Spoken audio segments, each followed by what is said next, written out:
तो hello guys, तो आपका स्वागत है हमारे टिक इंटर की सीरीज में। तो हम आज रूट विंडो को किस तरह से क्रिएट कर सकते हैं ये देखने वाले हैं। विद प्रोग्राम देखेंगे और इसके कुछ मेथड्स भी देखेंगे। तो शुरुआत करते हैं। तो ये रूट विंडो मेन विंडो है और ये सबसे हाईएस्ट यूआई कंपोनेंट है। मतलब कौन सा भी कंपोनेंट क्रिएट करने से पहले आपको ये रूट विंडो क्रिएट करनी पड़ेगी, क्योंकि ये स्पेस प्रोवाइड करता है अदर कंपोनेंट को। और इस रूट विंडो को क्रिएट करने के लिए आपको टिक के इस क्लास का ऑब्जेक्ट क्रिएट करना पड़ेगा, जो टिक इंटर इस मॉड्यूल में इनबिल्ट है, ये टिक की क्लास। तो इसके कुछ फीचर है। तो इस रूट विंडो को टाइटल बार होता है, जिसमें आप मिनिमाइज, मैक्सिमाइज, रिसाइज जैसे बटन देख सकते हैं और क्लोज भी कर सकते हैं इस रूट विंडो को। उसके बाद ये प्रोवाइड करता है आपके विजेट्स कंपोनेंट को स्पेस प्रोवाइड करता है, जैसे बटन्स हो, लेबल्स हो, इस तरह के कंपोनेंट्स को। तो इस रूट विंडो को क्रिएट करने के लिए आपको पहले टिक इंटर मॉड्यूल के सभी क्लासेस को इंपोर्ट करना पड़ेगा, इस तरह से फ्रॉम टिक इंटर इंपोर्ट। उसके बाद इस टिक के क्लास का ऑब्जेक्ट क्रिएट करना पड़ेगा और उसके बाद ये रूट डॉट मेन लूप। तो यहाँ पर देखिए इतने 3 लाइन में यहाँ पर साइड में जो इमेज दिख रही है, इतने रूट विंडो क्रिएट हो जाएगा। तो आपको क्या करना है, फर्स्टली इंपोर्ट करना है टिक इंटर इस मॉड्यूल को। उसके बाद टिक इस क्लास का ऑब्जेक्ट क्रिएट करना है। तो इन 2 लाइन में ही रूट विंडो क्रिएट हो जाती है। लेकिन आपको उस रूट विंडो को डिस्प्ले करना है जब तक आप क्लोज नहीं करते हो। तो आपको रूट डॉट मेन लूप ये फंक्शन को यूज करना पड़ेगा, क्योंकि ये फंक्शन आपके रूट विंडो को विजिबल रखता है जब तक आप क्लोज नहीं कर देते उस रूट विंडो को। तो हम प्रोग्राम में देख लेते हैं। तो यहाँ पर क्या करना है, इम्पोर्ट टिक इंटर। तो यहाँ पर फर्स्टली आपको फ्रॉम टिक इंटर करना। इम्पोर्ट आप टिक इंटर करते हो मतलब इस तरह से, तो आपको इसका एलएस नेम करना पड़ेगा इस तरह से कुछ भी। और उसके बाद को दिखाता हूँ मैं। तो यहाँ पर देखिए इस तरह से टी, और यहाँ पर रूट, आपको नेम कुछ भी ले सकते हैं। मतलब हम रूट विंडो क्रिएट कर रहे हैं, इसलिए हम रूट ए ऑब्जेक्ट का नेम देंगे। उसके बाद टी डॉट टी के इस क्लास को आपको कॉल देना है। तो टी के इस क्लास को हम कॉल देते हैं और उसके बाद आपको क्या करना है, टी डॉट मेन लूप इस फंक्शन को कॉल देना है। तो इतने में क्या हो जाएगा, हमारी रूट विंडो क्रिएट हो जाएगी। तो इसको रन करते हैं। तो यहाँ पर देख सकते हैं ये रूट विंडो क्रिएट हो गई। यहाँ पर आप मिनिमाइज कर सकते हैं, यहाँ पर आप मैक्सिमाइज कर सकते हैं इस तरह से, और साइड में आप इस तरह से क्लोज भी कर सकते हैं। लेकिन हम यहाँ पर इंपोर्ट करते समय इस तरह से इंपोर्ट नहीं करेंगे। हम किस तरह से करेंगे, from tick inter import star. तो इससे क्या होगा, तो सभी क्लासेस और फंक्शन इस टिक इंटर के इंपोर्ट हो जाएंगे हमारे करंट प्रोग्राम में। तो आपको किसी भी इस तरह से ऑब्जेक्ट को यूज करके कॉल देना नहीं पड़ेगा। तो इस तरह से आप क्रिएट कर सकते हो। इस तरह से root is equal two tick इस क्लास को कॉल दे सकते हैं और मेन लूप इस तरह से। तो इस प्रोग्राम को मैं रन करके दिखाता हूँ। तो यहाँ पर देखिए फिर से वही रूट विंडो क्रिएट हो गई। इस तरह से आप प्रोग्राम करके रूट विंडो को क्रिएट कर सकते हैं। तो इसके प्रोग्राम मतलब कुछ मेथड्स देख लेते हैं विद प्रोग्राम। तो आप इस रूट विंडो का टाइटल भी चेंज कर सकते हैं। तो आपको इस टाइटल इस फंक्शन को यूज करना है, रूट डॉट टाइटल, और उसके अंदर इस तरह से आपको नेम देना है। तो हम प्रोग्राम में देख लेते हैं। तो यहाँ पर क्या कर रहे थे, रूट डॉट टाइटल, और इसमें हम नेम देंगे इजी कोडिंग। तो इसको मैं सेव करके फिर से रन करता हूँ। तो यहाँ पर देख सकते हैं, मैं यहाँ पर कॉर्नर में देख सकते हैं इजी कोडिंग, ये नेम आ गया है इस रूट विंडो का। इस तरह से आप टाइटल दे सकते हैं रूट विंडो को।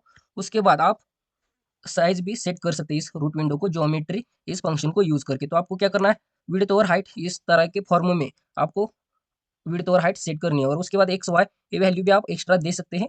ये एक्स्ट्रा लेंथ के लिए देना पड़ता है, लेकिन बेसिकली आप विड्थ और हाइट इसमें दे सकते हैं। तो इसको हम देख लेते हैं प्रोग्राम में। तो यहाँ पर आपको क्या करना है, रूट डॉट, क्योंकि हमने टीके क्लास का रूट ए ऑब्जेक्ट क्रिएट किया है, तो रूट इस ऑब्जेक्ट को ही यूज करके आपको बाकी सब फंक्शन को कॉल देना पड़ेगा। तो यहाँ पर क्या करेंगे, रूट डॉट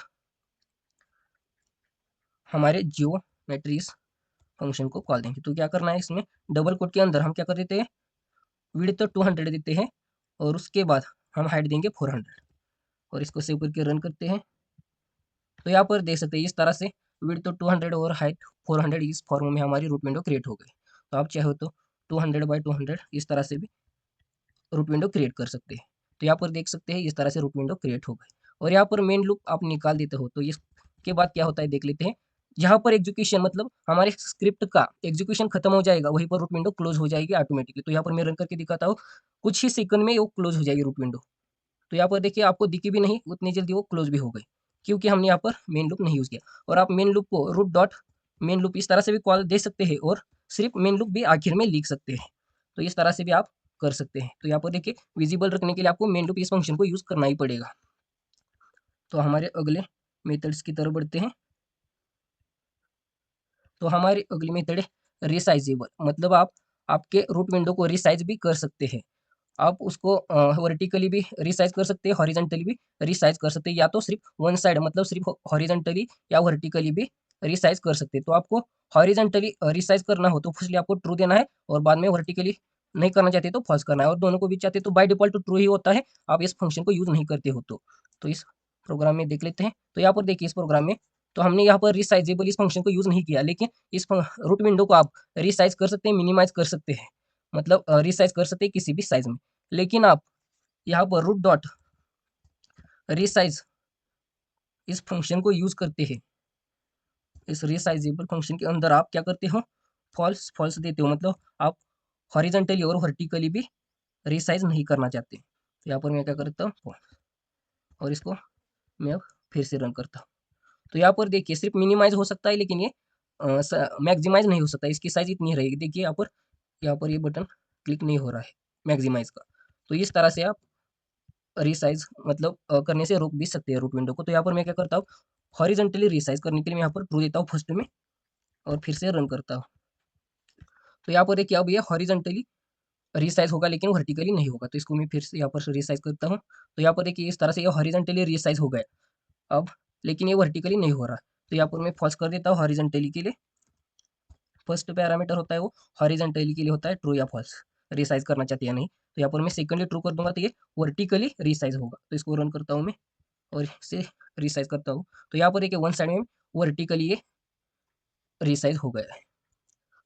तो हमारे अगली मेथड की तरफ बढ़ेंगे। तो हमारा अगला मेथड है एट्रीब्यूट्स। तो इसको एट्रीब्यूट्स इस फंक्शन को आपके रूट विंडो को इनविजिबल करने के लिए या टॉप में रखने के लिए इसको यूज किया जाता है। तो हाइपन अल्फा मतलब माइनस अल्फा, और यहाँ पर आप कौन सी भी वैल्यू देते हो उस अनुसार आपकी रूट विंडो इनविजिबल हो जाएगी। और यहाँ पर देखिए माइनस टॉप मोस्ट करते हो और वैल्यू देते हो तो ये क्या करेगा, आपके रूट विंडो को टॉप में रखेगा। तो इसको हम प्रोग्राम में देख लेते हैं। तो यहाँ पर इस रिसाइज को निकाल देते हैं, और यहाँ पर क्या करते हैं रूट डॉट एट्रीब्यूट्स, और इसमें क्या करेंगे माइनस अल्फा। तो ये इनविजिबल के लिए है, तो यहाँ पर मैं 0.5 देता हूँ। तो किस तरह से हमारी इनविजिबल हो जाती है रूट विंडो, ये देख लेते हैं। तो यहाँ पर देख सकते हैं इस रूट विंडो को आप किस तरह से इनविजिबल हो गई है। तो इसको मैं तो मैक्सिमाइज कर देता हूँ। तो यहाँ पर देख सकते हैं इस तरह से ये रूट विंडो इनविजिबल हो जाती है। उसके बाद माइनस टॉप मोस्ट, इसका क्या रोल है तो ये भी देख लेते हैं। तो ये रूट विंडो को टॉप में रखता है। तो यहाँ पर देखिए इस तरह से टॉप में रखता है। तो यहाँ पर मैं वैल्यू कुछ 10 देता हूँ, और फिर से रन करता हूँ। तो इस तरह से ये आपकी रूट विंडो को टॉप में रखता है। उसके बाद हम अगली मेथड की तरफ बढ़ते हैं। तो हमारी अगली मेथड है लिफ्ट और लोअर। तो लिफ्ट इस फंक्शन को आपके रूट विंडो को टॉप में मूव करने के लिए यूज किया जाता है, और लोअर इस मेथड को आपके रूट विंडो को बॉटम में मूव करने के लिए यूज किया जाता है। तो प्रोग्राम में देख लेते हैं इस लिफ्ट और लोअर को। तो इस हम निकाल देते हैं इसको एट्रीब्यूट को, और यहाँ पर लिफ्ट को यूज करते हैं, और यहाँ पर हम इसको रन करेंगे अब। तो यहाँ पर देख सकते हैं इस तरह से टॉप में मूव हो गया हमारी रूट विंडो। उसके बाद लोअर लोअर को हम रन करेंगे तो हमारी रूट विंडो बॉटम में चली जाएगी। तो यहाँ पर ये दिखेगी नहीं, तो इसको मैं रन किया है लेकिन यहाँ पर नहीं दिख रही। लेकिन आप यहाँ पर नीचे जाते हो तो यहाँ पर देख सकते हैं इस तरह से यहाँ पर आ जाती है, और आपको इधर से क्लोज करना पड़ेगा। इस तरह से ये फंक्शन वर्क करता है लिफ्ट और लोअर। तो हमारे अगले फंक्शन की तरफ बढ़ते तो आइकॉन बिट मैप। तो यहाँ पर आप प्रोग्राम में देख रहे होगे, यहाँ पर प्रोग्राम में आ जाते हैं पहले। तो यहाँ पर इसको रन कर लेता हूँ। तो यहाँ पर देख सकते हैं इस साइड में जो बर्ड का फीदर है मतलब पीस है, किसी भी बर्ड का पीस है, ये बाय डिफॉल्ट आइकॉन आता है उस रूट विंडो को, और ये आइकॉन आप चेंज करना चाहते हो तो आइकॉन बिट मैप इस फंक्शन को यूज किया जाता है। ये डिफॉल्ट आइकॉन को चेंज कर देता है। तो आपको किस तरह से यूज करना है, root dot icon bitmap, और इसके अंदर आप जिधर आपके आइकॉन को स्टोर किया है आपकी फाइल में वो लोकेशन देना है यहाँ पर, और उसी तरह से ये चेंज कर देता है हमारे आइकॉन को। तो हम क्या कर देते हैं यहाँ पर नीचे root dot icon bitmap, और इसमें क्या करना है आपको आपके जो भी जिधर भी आपने रखा है आइकॉन को उसका पाथ कॉपी करके पेस्ट करना है। तो यहाँ पर मैं क्या कर देता हूँ, हमारे यहाँ पर ओपन कर लेते हैं, यहाँ से ही ओपन फाइल, और यहाँ पर हमारे ई ड्राइवर कोडिंग इस फोल्डर के अंदर हमारे आइकॉन्स है। तो हमारे इजी कोडिंग इसका आइकॉन हम क्या करेंगे, यहाँ पर यूज़ करेंगे। तो यहाँ पर क्या करेंगे, राइट क्लिक करके कॉपी एज पाथ करेंगे और इसमें हम पेस्ट कर देंगे। तो यहाँ पर एक पाथ आ गया है हमारे ये ड्राइव कोडिंग इस फोल्डर के अंदर, हमारा इजी कोडिंग लोगो है। तो इसको रन कर देता हूँ तो वहाँ पर आइकॉन चेंज हो जाएगा। तो यहाँ पर देख सकते हैं साइड में आप देख पा रहे होंगे स्मॉल में ये आइकॉन चेंज हो गया है इजी कोडिंग। और एक बार हम अलग सा आइकॉन देते हैं, तो फिर से ओपन करते हैं और उसी फोल्डर के अंदर कोडिंग इस फोल्डर के अंदर यहाँ पर जिप ये आइकॉन है, जिप का है आइकॉन। तो इसको मैं इस पर पहले क्लिक करेंगे, उसके बाद राइट क्लिक करके कॉपी एज पाथ करेंगे। तो यहाँ पर देख सकते हैं ये इमेज हमारे आइकॉन बन जाएगा। तो यहाँ पर क्या कर देते हैं, इसको निकाल देंगे और पेस्ट कर देते हैं और फिर से रन करेंगे। तो यहाँ पर आप साइड में देख सकते हैं स्मॉल में जिप का आइकॉन आ चुका है, यहाँ पर देख सकते हैं। तो आप सोच रहे होंगे तो आइकॉन किस तरह से क्रिएट करेंगे और किस तरह से यहाँ पर पाथ देंगे। तो आपको क्या करना है, आपका जो इमेज है वो लेनी है और यहाँ पर गूगल में जाकर convertico.com इस पर जाना है और यहाँ पर जाते ही यहाँ पर देखते हैं ड्रॉप योर पीएनजी फाइल। तो इसके लिए सिर्फ वन ही कंडीशन है, आपकी जो भी इमेज है वो पीएनजी फॉर्मेट में होनी चाहिए। तो इस पर आपको इस तरह से क्लिक करना है, आपकी जो भी इमेज है यहाँ पर देख सकते हैं इस जिप को मैं ले रहा हूँ और यहाँ पर ओपन कर देना है। तो यहाँ पर देख सकते हैं कन्वर्टिंग वाइट जिप, तो ये आपके फाइल को आइकॉन में कन्वर्ट कर देगा। सकते हैं मतलब आप कौन सा भी प्रोजेक्ट बना रहे हो आगे जाकर बनाएंगे हम, तो वहाँ पर आप समझो लाइब्रेरी का बना रहे हो या अदर कौन सा भी मैनेजमेंट का प्रोजेक्ट बना रहे हो, तो उसी के अनुसार आइकॉन चाहिए होगा। आपके पास इमेज तो होगी लेकिन आइकॉन में नहीं मिलेगा, तो लेकिन आप इस तरह से यहाँ पर आकर बना सकते हैं। तो यहाँ पर देख सकते हैं हमारा जो इमेज हमने यहाँ पर अपलोड की थी वो आइकॉन में कन्वर्ट हो चुकी है। तो यहाँ पर देख सकते हैं, यहाँ पर आपको क्लिक कर देना है और ये इंस्टॉल हो जाएगा। साइड में यहाँ पर देख सकते हैं इस तरह से आ जाएगा। यहाँ पर हम नेम देते हैं वाइट जिप आइकॉन, तो इस पर क्लिक कर देंगे तो ये हमारे यहाँ पर डाउनलोड हो गया होगा। तो यहाँ पर देख सकते हैं डाउनलोड्स में वाइट जिप आइकॉन इस तरह से ये डाउनलोड हो गया और इस आइकॉन को आप यूज़ कर सकते हैं। तो यहाँ पर क्या करना है, इस पर राइट क्लिक करना है, कॉपी एज पाथ करना है और आपके प्रोग्राम में जाकर आपको क्या करना है, सिर्फ पेस्ट करना है, जिससे आप इस किसी भी आइकॉन को यूज़ कर सकते हैं इस तरह से। तो यहाँ पर मैं इसको रन कर देता हूँ। तो यहाँ पर डाउनलोड्स में है इसलिए ये यहाँ पर नहीं आएगा, आपको किसी अदर फाइल में सेव कर सकते हैं, सेव करके यूज़ कर सकते हैं। तो यहाँ पर मैं वही करता हूँ, तो इस आइकॉन को कॉपी कर लेता हूँ और हमारे कोडिंग इस फोल्डर में पेस्ट कर देता हूँ और उसके बाद यहाँ से मैं दिखाता हूँ आपको ओपन फाइल में जाकर कोडिंग जहाँ पर आपने रखा है उस वाइट जिप आइकॉन को पर क्लिक करके राइट क्लिक करना है, कॉपी एज पाथ, और उसके बाद इसको क्लोज कर दीजिए और यहाँ पर पेस्ट कर दीजिए। अब ये आइकॉन आप यूज़ कर सकते हैं। इसको मैं रन करता हूँ तो यहाँ पर देख सकते हैं साइड में वही आइकॉन आ चुका है। इस तरह से आप आइकॉन को चेंज कर सकते हैं। उसके बाद हम रूट विंडो का कलर भी, बैकग्राउंड कलर भी चेंज कर सकते हैं। ये किस तरह से कर सकते हैं ये भी दिखाता हूँ मैं।